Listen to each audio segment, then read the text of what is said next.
तो फिर मुझे बताइए, अगर विधायक चुप रखेंगे अपने को तो वहाँ के कार्यकर्ता आगे कब बढ़ेंगे? कार्यकर्ता को भी आगे बढ़ाना चाहिए ना। कि मुझे बताए, नेता सिर्फ अपने बारे में ही सोचेगा कि अपने परिवार के बारे में ही सोचेगा? कार्यकर्ता उनके परिवार नहीं है, उनका कुछ भी नहीं है। इसलिए मुझे ऐसे लगता है कि उन्होंने कार्यकर्ताओं के बारे में भी सोचना चाहिए, दलितों के बारे में भी सोचना चाहिए, मुस्लिमों के भी बारे में सोचना चाहिए, पर वो सोचते नहीं है। तो सब काम करने वाले हैं, इस सब काम के पीछे लगती है फंड, और ये फंड निधि आप कैसे निकालेंगे? कारण ये है क्योंकि यहाँ पे विधायक भी आपकी पार्टी का नहीं है, महापौर भी आपकी पार्टी का नहीं है, सीएम भी आपकी पार्टी का नहीं है, और ना ही सांसद आपकी पार्टी का। आप निधि कैसे निकालेंगे? मांडवा भी एक पार्टी है, शायद नवद जी आप भूल रहे हो जी। जो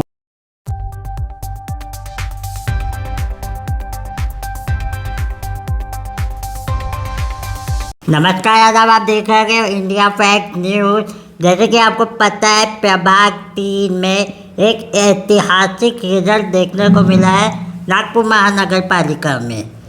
तो नागपुर महानगर पालिका में आप जानते हैं कि AIMIM की 3 सीटें निकली। पे चर्चा हम कर रहे हैं। हमारे साथ है कैंडिडेट सोफिया आसिफ मांडवा की जो हस्बैंड है वो आसिफ मांडवा साहब, वो हमारे साथ मौजूद है। सर, चैनल में आपका बहुत स्वागत है। जबरदस्त जबरदस्त, बहुत ज़बरदस्त जनता का रुझान, क्या कहना चाहेंगे आप? मैं तो नवद भाई आपके चैनल के मार्फत पहले प्रभाग 3 की जनता का शुक्रिया अदा करूंगा तहे दिल से कि उन्होंने हम पे भरोसा जताया और हमें आज प्रभाग 3 की विकास पुरुष करके सामने लाके खड़े किया। क्योंकि लगभग 9 साल के बाद में 5 साल का कार्यकाल होने के बाद 4 साल जो गैप गए, जो इलेक्शन नहीं हो पाए, तो काफ़ी प्रभाग 3 की जनता त्रस्त थी और नया विकल्प ढूंढ रही थी, और वो विकल्प के रूप में MIM को सजेस्ट किया, उन्होंने हमको सजेस्ट किया। विकल्प के तौर पे MIM को सजेस्ट किया, लेकिन MIM को ही क्यों सजेस्ट किया जबकि वहाँ कांग्रेस थी, राष्ट्रवादी कांग्रेस थी? ऐसे MIM में आपको क्या लगता है, जो क्या कारण रहा कि आप लोग पे विश्वास जताया? जताया 3 कैंडिडेट भी निकाल डाले। हाँ, ये बहुत अच्छी बात बोले आपने कि कैसे विश्वास जताया MIM पे ही क्यों। तो रीज़न ये है नवेद जी, राष्ट्रवादी, शिवसेना, BJP, कांग्रेस सभी को देख लिए थे। सिर्फ एक MIM पार्टी ऐसी थी कि जिसका यहाँ पर खाता नहीं खुला था। आज जनता ने MIM को चुन के समझ लो अपना प्रभाग का एक भविष्य चुना है। MIM ऐसी पार्टी है, लोग कम्युनल बोलते हैं पर सेकुलर पार्टी है। हमारे असद साहब का कहना है कि सभी समाज के सभी धर्मों को लेके चलो।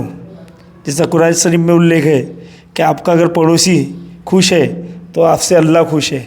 तो पहले पड़ोसी को खुश करो, बोले कोई भी धर्म, कोई भी जाति, कोई भी पंथ का हो। आसिफ भाई, मैं आपके तरफ वापस आऊँगा। मैं बात करना चाहूँगा रेशमा मैम से। रेशमा मैम,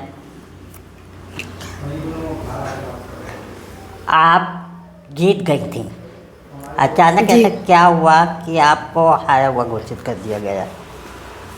ऐसा कुछ नहीं हुआ, जैसे भी है, जो भी है हो गया। अपने इस बार सोचते कि अपने नसीब में नहीं था इस बार, इसलिए अपन नहीं जीत पाए। लेकिन फिर भी मैं जीती हुई कैंडिडेट हूँ, क्योंकि मैंने ऐसे वोट लिए हैं कि वो हमारे इधर से कोई कैसे BJP वाले, हमने ये सोचा था कि हमारे एरिया से हम कांग्रेस हराए, और वो तो हमने कर ही लिए कि कांग्रेस का एक भी कैंडिडेट नहीं आने दिए। ठीक है, क्योंकि हमारे तो ले आए मैम आपने कैंडिडेट। अभी वो देखिए, BJP वाले तो ऐसे हैं लोग ना कि वो मुर्दे में भी जान फूकने वाली लगता है कि वो मुर्दा में भी देखते कि थोड़ी सी जान तो नहीं बची है, तो उसमें भी काम कर ही लेते हैं। तो उनकी पार्टी तो वैसे भी कीचड़ में खिलने वाली है, तो कीचड़ में ही खिलती है वो। मैम, पर आप हारे, लेकिन हार की सिक्कन आपके में बिल्कुल नहीं दिख रही है। क्या वजह है? क्या तीनों कैंडिडेट की जीत की खुशी? देखिए, मेरे तीनों कैंडिडेट हैं, जो मेरी 2 शेरनियाँ जीत के आई है और एक शेर भाई जीत के आया है। उनकी खुशी में मैं अपनी खुशी देखना चाहती हूँ, इसीलिए कैसे वो जीते आए तो मैं भी काम करूँगी और उनके साथ मिलके काम करूँगी, और अगली बार डबल मेहनत से मैं खड़ी होके उनको जवाब दूँगी। सर मैं आपसे जानना चाहूँगा कितनी जान आई इन चारों कैंडिडेट के आने के बाद। अभी हमारे साथ 2 कैंडिडेट हैं, फ़हीम सर आने के हैं, रास्ते में है। मैं जानना चाहूँगा कि इन कैंडिडेट को आने के बाद आपके प्रभाग में कैसी एनर्जी आई, आपकी पार्टी में कैसी एनर्जी आई, आपका परिचय दें। देखिए, मेरा नाम सैयद अमजद अली है। MIM पार्टी से मैं उत्तर नागपुर प्रेसिडेंट हूँ। और साहब मैं आपको एक ही चीज़ बताऊँगा कि आसिफ भाई के आने से और ताई के आने से हमारे अंदर में जो हमारे पास जो ताकत थी, जैसा मान लो कि 80% जो ताकत थी, इनके आने से मुझे 100% ताकत मिली। दूसरी चीज़ ये है कि फ़हीम खान जी को लोगों का समर्थन था, आसिफ भाई के पास में लोगों का समर्थन था। आसिफ भाई ने गरीब लोगों के लिए काम किया है, मददगारों के लिए मदद की है, तो लोगों के दिलों में कहीं ना कहीं इन लोगों के लिए एक एनर्जी थी, उसका फ़ायदा हमको मिला है। सर आसिफ सर, मैं आपसे जानना चाहूँगा, ये तो मैंने आपके जीत की बात कही, अब मैं आता हूँ असल मुद्दों में। लोगों का ऐसा आरोप लगाया जा रहा है कि ये जो जीत हुई है वो केवल और केवल फ़हीम सर के चेहरे के कारण हुई है। क्या ये हकीकत है या गलत है? बिल्कुल हकीकत है, बिल्कुल हकीकत है। फ़हीम खान को जो जनार्दन मिला है और उनसे हमको जो मिला है, तो फ़हीम खान वाकई ये हकदार है, क्योंकि जो उनका घर ध्वस्त हुआ था, काफ़ी लोगों में आक्रोश था। वो चाह ही रहे थे कि किस तरीके का हम शासन को जवाब दें, और उन्होंने अपने मत के अधिकार से, लोकतंत्रीय अधिकार से उन्होंने जवाब दिया। तो बिल्कुल सही बात है।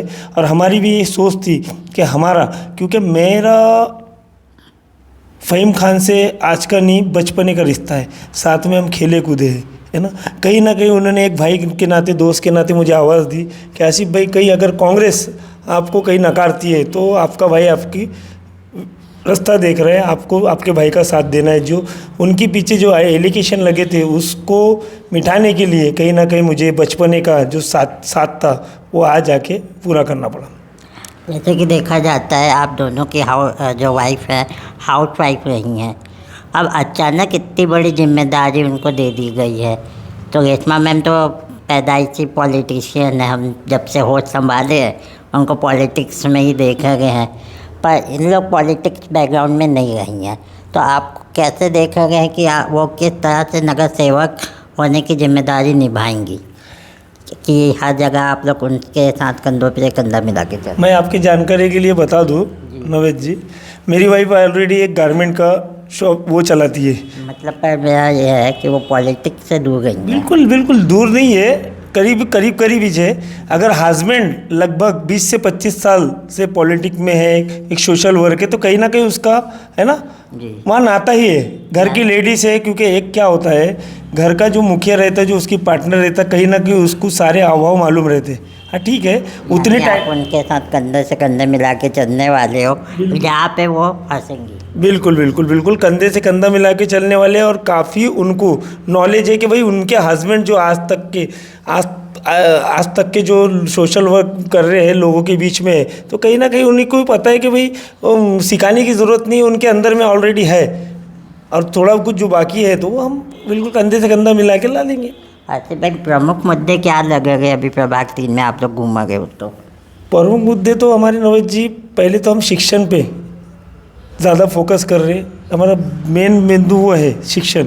एक्चुअल में प्रभाग 3 में नशे का मात्रा ज़्यादातर बढ़ती जा रही है, और उसका रीज़न है कहीं ना कहीं एजुकेशन हम युवाओं को नहीं दे पा रहे हैं वहाँ पर, इसलिए ये वारदातें बढ़ रही है, पहला।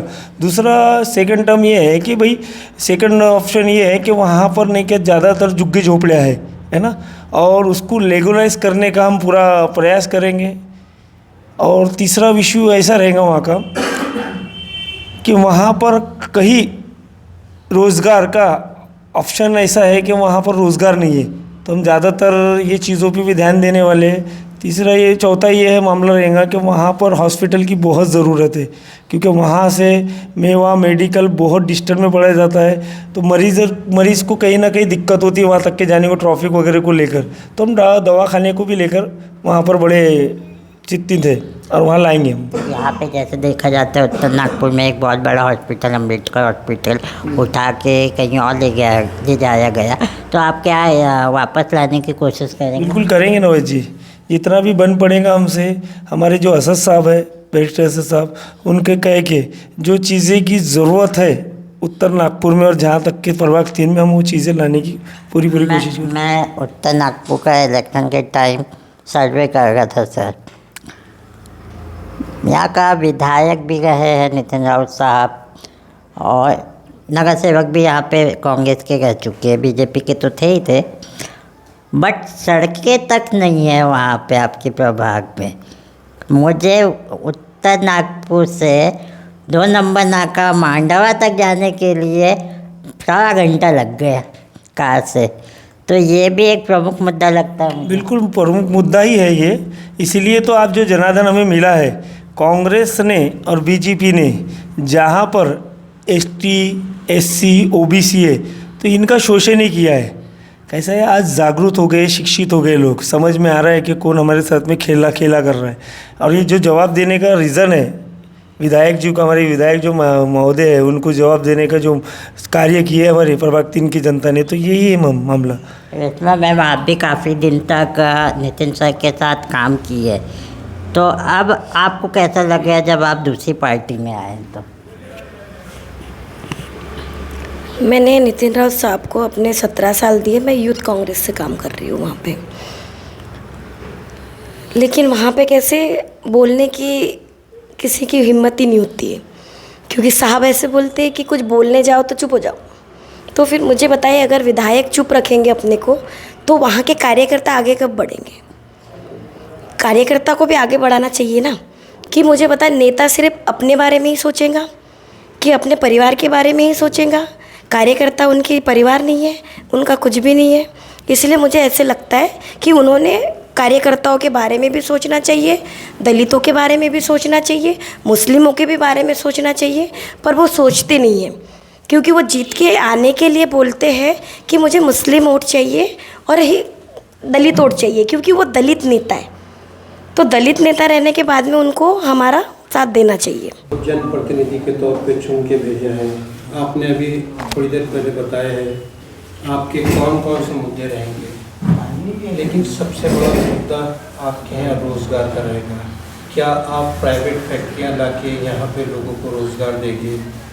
गवर्नमेंट से अटैच होकर टाइप करके आप यहाँ रोज़गार लाएंगे? देखिए, मैं आपके चैनल के मार्फत बताना चाहूँगा, हम ऐसी कोई भी पॉइंट नहीं रखेंगे जहाँ पर हमको लगे कि नहीं हमारी कोशिश कहीं ना कहीं कमी रहेगी करके, क्योंकि जो जनार्दन हमको मिला है प्रभाग 3 से, वो तारीफ़ काबिल है। ये नया इतिहास रचा गया है, और बखूबी आप भी जानते हो कि जो आज प्रभाग 3 में और नागपुर महानगर पालिका में जो 3 पतंग उड़ रही है, 6 पतंग उड़ रही है, तो मुझे लगता है कि हम इसका रिजल्ट लोगों के विकास को लेकर सामने आके देंगे। मेरा दूसरा सवाल ये था, गवर्नमेंट 5 किलो राशन देती है पर आदमी के लिए, वहाँ पे भी बार बार लाइन लगाना पड़ता है, आज आओ कल आओ। आपके अधिकार क्षेत्र में जो जो चीज़ें आती है कि आपने वहाँ जाके स्टॉक चेक करना है, माल कैसा आ रहा है और कितना तोल के दिया जा रहा है, कम दिया जा रहा है, क्या आप ये करने वाले हैं? बिल्कुल करने वाले। एक्चुअल में हो रहा क्या है, अभी हमारे पास में और 4-5 दिन का समय ऐसा है कि हम एक जगह बैठ नहीं पाए, हमारे ऑफिस की सेटिंग चालू है, लोगों से मिलना जुलना प्रभाग में जो भी काम है, और हमने चालू कर दिए शिविर वगैरह, इसके काम चालू हो गए हमारे। बट जो आप बता रहे हो जो मुद्दे पे, इस पर बिल्कुल फोकस करेंगे। गवर्नमेंट बोलती है कि 85% लोग गरीब तबके के हैं जिनको राशन दे के वो चला रही है ना। अब चला तो ठीक है, चला रही है, पर उनको वो भी नहीं मिल पा रहा है बरोबर। कहीं ना कहीं कंट्रोल के लोग 1-1, 1.5, 2-2 किलो हर 1% के कम करके, है ना, अपना काला बाजार चला रहे हैं। उस पर हमारा ज़्यादा फोकस रहेगा। एक मेरा और सवाल था इसके अंदर में कि आपने स्वास्थ्य की बात किया था कि हम हॉस्पिटल लाएंगे। अभी जो गवर्नमेंट के मोहल्ला क्लिनिक है उसमें उतनी सुविधाएं नहीं है। दूसरी चीज़, वहाँ जो इलाज नहीं हो पाता है उसको रेफ़र करने की जो सुविधा नहीं है, वो आप यहाँ से बड़े हॉस्पिटल में रेफ़र करने की ये भी सुविधा नहीं। बिल्कुल बिल्कुल, मेरी एक संस्था है, नौजवान खिदमत बौद्ध संस्था, और उसका मैं अध्यक्ष हूँ। तो मैं उसके मार्फत कोशिश करूँगा जल्द से जल्द लाने की एक एम्बुलेंस और एक 100 वाहन, ये मैं अपने ऑफिस के सामने खड़े रखूँगा। हमारे ये सारे तीनों कैंडिडेट की बात हो चुकी है कि इस पे ज़्यादा हम भाई आप इतना सब काम करने वाले हैं, इस सब काम के पीछे लगती है फंड, और ये फंड निधि आप कैसे निकालेंगे? कारण ये है क्योंकि यहाँ पे विधायक भी आपकी पार्टी का नहीं है, महापौर भी आपकी पार्टी का नहीं है, सीएम भी आपकी पार्टी का नहीं है, और ना ही सांसद आपकी पार्टी का। आप निधि कैसे निकालेंगे? मांडवा भी एक पार्टी है, शायद नवद जी आप भूल रहे हो जी। जो मांडवा टीम, मांडवा एक पार्टी जी। है, और ये पार्टी की ज़रूरत हर संगठन और हर पार्टी को ज़रूरत पड़ती है। आपने शायद अगले विधानसभा में देखा होगा कि पहले रैली मांडवा को दी गई थी। हाँ। रीज़न ये था कि उन्हें पता है जो मांडवा कर सकता है वो को हर कोई नहीं कर सकता। तो वो तो इतना तो मुझे लगता है कि वो तवज्जो देंगे कि जहाँ भी मांडवा की और मांडवा के क्षेत्र की बात आएगी वहाँ पर वो रोक टोक नहीं करेंगे। मुझे ये उम्मीद है उनसे। तो दोस्तों, मांडवा भी एक पार्टी है, देखना ये होगा कि अब इनका विकास काय कैसे होगा, उसको भी हम आगे अपने चैनल में दिखाते रहेंगे। अगला इंटरव्यू हम कोशिश कर रहे हैं कि फ़हीम भाई का भी दिखाएं। फिलहाल जब तक के लिए हम सबको दीजिए इजाज़त। धन्यवाद।